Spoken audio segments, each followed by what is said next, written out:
Thank you, Mark. Once we get past the rain this weekend, it'll be great to get out in the yard and start working, right? And if you're like a lot of us, you'll be looking for yet another way to protect your plants from deer. In this News 5 original, Jay Jarvis explains you're a bit behind, but you still have time to make that game plan.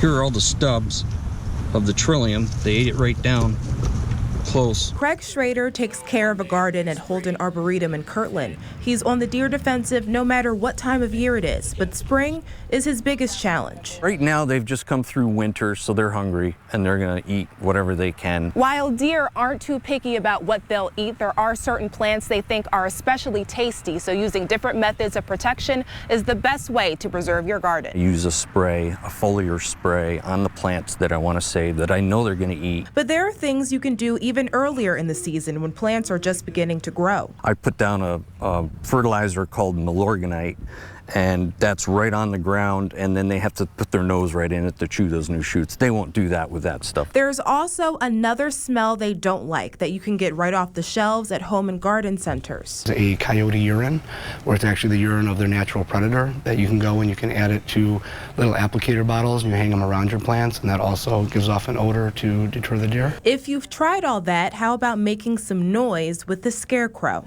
What it does is it's a type of motion activated sprinkler.